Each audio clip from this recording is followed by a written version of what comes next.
Hello and welcome to Sophiology, your new favourite astrology channel.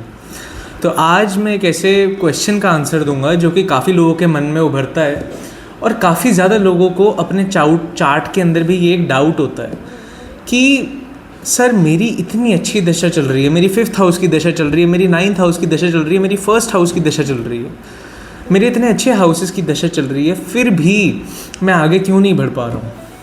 बहुत सारे लोगों का सवाल होता है कि हमारी तो दशा ही इतनी अच्छी चल रही है, फिर भी हमें अच्छे रिजल्ट क्यों नहीं मिल पा रहे, हमारे जीवन में कोई भी उन्नति क्यों नहीं हो पा रही है। और फिर वो कहते हैं कि एस्ट्रोलॉजी फेक है। बात इतनी सी है ना कि अधूरा ज्ञान ना बहुत ज़्यादा खतरनाक होता है, और आज मैं इसी चीज़ को क्लियर करने वाला हूँ। तो इसलिए मैं इस प्रिंसिपल को क्लियर करने से पहले आपको एक बात कहना चाहूँगा कि किसी भी चीज़ पे क्वेश्चन करने से पहले एक बार ज़रूर उस पर रिसर्च ज़रूर कर लीजिए। किसी भी चीज़ को क्रिटिक करने से पहले एक बार उस पर रिसर्च ज़रूर कीजिए। सो इसी के साथ वीडियो शुरू करते हैं। This is Sophiology by Nishad Sharma and let's begin. Okay, so basically इस चीज़ का आंसर देने के लिए मैं दो मेन प्रिंसिपल का यूज़ करने वाला हूँ लघु पराशरी से। लघु पराशरी एक बुक है, एक सब पार्ट है BPHS का, बृहत पराशर होरा शास्त्र का। अगर आप एस्ट्रोलॉजी को फॉलो करते हैं then you must have heard this name very many times before, right. So basically Laghu Parashari के दो बहुत ही बेसिक प्रिंसिपल्स का यूज़ करने वाला हूँ, जिससे आप यूज़ कर सकते हैं किसी भी दशा को एनालाइज करने में कि वो आपके लिए अच्छी जाएगी या नहीं। पहला रीज़न ये है किसी भी दशा का आपके हिसाब से अच्छा ना जाने का, वो है कि आप ना हमेशा देखते हैं कि वो आपके लगन से कहाँ पे बैठी है। अगर फॉर एग्जांपल मान लेते हैं किसी का 7th हाउस में मार्स है, या फिर मान लेते हैं किसी का 5th हाउस में मार्स है। अब अगर उसकी मार्स की महादशा चलेगी तो वो तो यही सोचेगा कि मेरे तो 5th हाउस की दशा है। सारे एस्ट्रोलॉजर्स बोलते हैं बहुत ही अच्छा हाउस है 5th हाउस, लक्ष्मी स्थान है, बेस्ट हाउस ऑफ द कुंडली है, मतलब त्रिकोण में आता है, बेस्ट हाउस है, बहुत अच्छी जाएगी दशा। लेकिन फिर भी ना उस दशा में इंसान को फिजिकल ट्रबल्स आते हैं, हेल्थ प्रॉब्लम्स आती हैं, बहुत सारी चीज़ें देखने को मिलती हैं। ऐसा क्यों हो जाता है? और फिर वो इंसान एस्ट्रोलॉजी को गाली निकालता है कि यार ये तो बोलते थे बहुत अच्छा हाउस है, अच्छा कुछ हो भी नहीं रहा है, बिना बात का हवा बनाया हुआ है ज्योतिष का, ज्योतिष तो एकदम बेकार है। वेल बात ये है ना कि आपको पता नहीं है कि उसे यूज़ कैसे करना है। मानता हूँ कि आपके 5th हाउस की दशा है, लेकिन बात क्या है ना, उसमें अब कोई अंतरदशा भी चल रही होगी। अब मान लेते हैं कि जो 5th हाउस की महादशा चल रही है, ठीक है, मान लिया। अब उसके अंदर हम अंतरदशा देखते हैं। अगर उस इंसान का सैटर्न अगर बैठा हुआ फॉर एग्जांपल अब कह सकते हैं अगर 10th हाउस में सैटर्न बैठा हुआ है और उसकी दशा चल जाए मार्स सैटर्न की, अब वो तो बहुत ज़्यादा खुश है, मेरी तो 5th हाउस की दशा है, महादशा है, उसके अंदर सैटर्न की अंतर आ गई, वो तो 10th हाउस में बैठा है। तो 5th हाउस और 10th हाउस क्या माइंड ब्लोइंग कॉम्बिनेशन है, मेरे पास तो पैसा ही पैसा, उन्नति उन्नति होगी।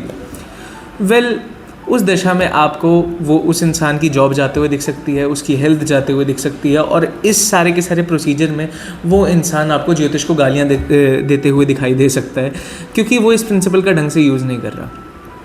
ये चीज़ का समझना बहुत ज़रूरी है कि महादशा लॉर्ड से अंतरदशा लॉर्ड कितना दूर है, वो डिसाइड करेगा आपकी वो अंतरदशा कैसी जाएगी।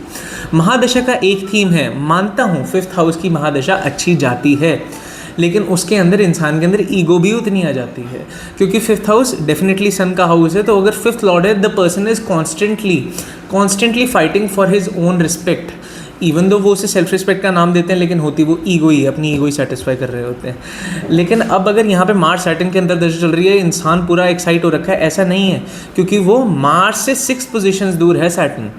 जो अंतरदशा लॉर्ड है शनि, वो मंगल से 6 हाउसेस दूर है। इसका मतलब क्या है, अगर मार्स 5th हाउस में और शनि 10th हाउस में, इंसान बहुत खुश है क्योंकि उसे लगता है कि मेरी 5th और 10th हाउस की दशा है, लेकिन ऐसा नहीं है। उसकी 5th हाउस की दशा है, लेकिन उसके अंदर उसकी 6th हाउस की दशा जा रही है। कैसे? और वो भी मार्स सैटर्न दोनों के दोनों नेचुरल मैलिफिक्स की दशा। कैसे है ये? क्योंकि 5th हाउस मार्स है, महादशा लॉर्ड है।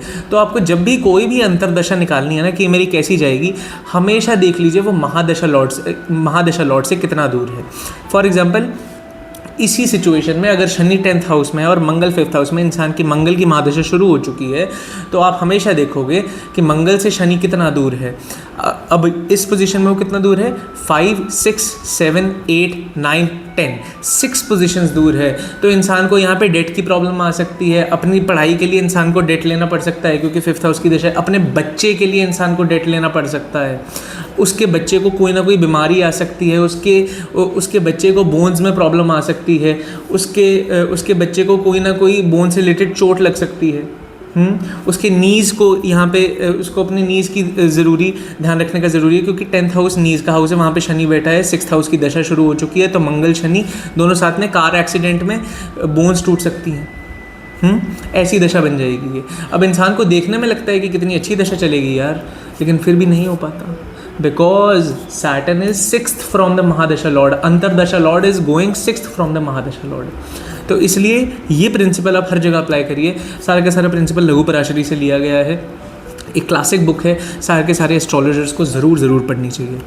सेकंड प्रिंसिपल जो मैं यूज़ करता हूँ हमेशा महादशा देखने के लिए, बहुत ही बेसिक प्रिंसिपल्स का यूज़ कर रहा हूँ, यहाँ पे एडवांस टेक्निक्स हम नहीं ला रहे हैं, वो है जो कि लोगों के मन में काफ़ी ज़्यादा कन्फ्यूजन क्रिएट करता है कि यार मेरी तो अब ना मतलब बहुत ही अच्छी महादशा, जैसे मून वीनस महादशा आने वाली है, मून महादशा वीनस अंतरदशा बेस्ट दशा होने वाली है, मज़ा आ जाएगा। लेकिन ना बात क्या है ना, अगर मून वीनस आपकी महादशा आ रही है तो वीनस से पहले आपके पास केतु अंतरदशा होगी, मून केतु आ रही होगी, और वीनस के बाद आपके पास आएगी मून सन, दोनों की दोनों आएंगी आपके पास। ओके, यस, मून सन आएगी आपके पास। अब बात क्या है ना, ये जो प्रिंसिपल है ना, ये बहुत ज़्यादा इंपॉर्टेंट है और बहुत ज़्यादा एस्ट्रोलॉजी की यूट्यूब फ्रेटर्निटी पे इसकी बात नहीं होती। बात ये है कि अगर दो मेलेफिक महादशा, अगर उस इंसान के चार्ट में केतु भी एक मेलेफिक रोल प्ले कर रहा है, अच्छा रोल प्ले नहीं कर रहा है, यानी कि अगर उसकी केतु की महादशा खराब गई है और एस्ट्रोलॉजर को दिख रहा है कि उसकी सन की महादशा भी खराब जाएगी बिकॉज उनका सन अफ्लिक्टेड है, तो ये पक्की बात है कि उसकी मून वीनस भी खराब जाएगी। अब चाहे वीनस उसका एग्जॉल्टेड हो, दिग्बली हो, कोई फ़र्क नहीं पड़ता, क्योंकि वो दो मेलेफिक महादशा से हेम हो चुका है। दो मेलेफिक महादशा के बीच में जब एक बेनिफिक महादशा, दो मेलेफिक दशाओं के अंदर जब एक बेनिफिक दशा आती है तो वो बीच में हेम होके खुद भी मेलेफिक रिजल्ट ही देना शुरू कर देती है। तो इस चीज़ का हमेशा ध्यान रखिएगा कि अगर कोई भी दशा को आपको प्रेडिक्ट करना है, उससे पहले उसकी कंसेक्यूटिव दशा देख लीजिए कि उसके पहले और उसके बाद क्या है। अगर वो हेम हो चुकी है दो मेलेफिक्स के बीच में तो वो मेलेफिक रिजल्ट ही देगी। और यही पॉइंट अच्छी तरह से भी डर को हटाने में भी दूर करता है, क्योंकि अगर इंसान को लगता है कि यार मेरी तो अब मार्स सैटर्न दशा आने वाली है, मैं तो बहुत ज़्यादा डरा हुआ हूँ, तो मार्स सैटर्न के बाद मार्स मरकरी आएगी, और मार्स सैटर्न से पहले आएगी मार्स जुपिटर। तो मार्स जुपिटर आएगी और मार्स मरकरी। अब अगर दोनों बेनिफिक रोल लेके बैठे हैं और अगर सैटर्न बहुत ज़्यादा मेलेफिक भी है चार्ट में, मैं मानता हूँ वो मेलेफिक देगा, लेकिन क्योंकि जुपिटर और मरकरी बहुत ज़्यादा बेनिफिक रोल में अगर चार्ट के बैठे हुए हैं, फॉर एग्जांपल दोनों के दोनों, कोई एक एग्जॉल्टेड हो गया, कोई एक दिग्बली हो गया, स्थान बल दोनों का अच्छा है, दोनों लक्ष्मी स्थान 9th हाउस से कनेक्शन बना लेते हैं, लगन से कनेक्शन बना लेते हैं, और दोनों वैसे ही नेचुरल बेनिफिक्स तो हैं ही।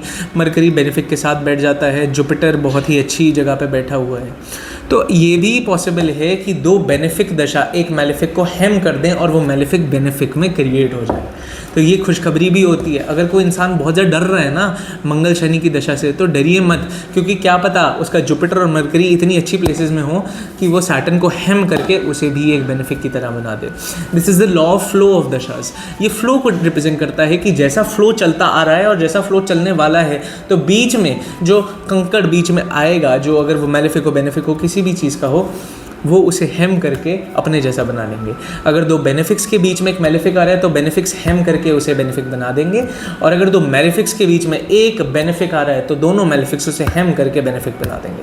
तो मैंने आपको दोनों के दोनों प्रिंसिपल बताए, इन दोनों प्रिंसिपल को अच्छे से यूज़ कीजिए। ये एक नई सीरीज़ है, एक नई फ्रीक्वेंटली आस्क्ड क्वेश्चंस की सीरीज़ हमने शुरू करी है एस्ट्रोलॉजी में, जिसमें छोटे छोटे क्वेश्चन जो कि आपके होते हैं उन क्वेश्चंस को मैं आंसर करूँगा, जो कि बहुत ही कॉमनली आस्क्ड क्वेश्चंस होते हैं, बहुत ही फ्रीक्वेंटली आस्क्ड क्वेश्चंस होते हैं।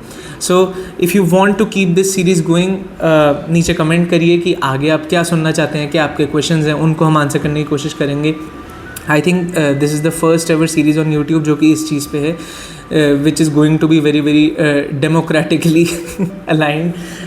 कमेंट्स में जो भी क्वेश्चन आएगा, जो मेरे को लगेगा कि हाँ ये काफ़ी लोगों का क्वेश्चन हो सकता है, उसको मैं उठाऊंगा, उसके ऊपर वीडियो आएगी। And this is going to be a very very frequent series, जो कि नए लर्नर्स हैं एस्ट्रोलॉजी के, उन्हें बहुत ज़्यादा हेल्प करेगा, ज्योतिष के स्टूडेंट्स को बहुत ज़्यादा हेल्प करेगा। And if you like the video, do subscribe to Sufiology, apply it on your charts, and if you have any doubts, if you want to have a one-on-one conversation with me regarding your chart, you can definitely contact me on the details given below. May Ganpati Bappa bless you all. Let's meet next time. Thank you.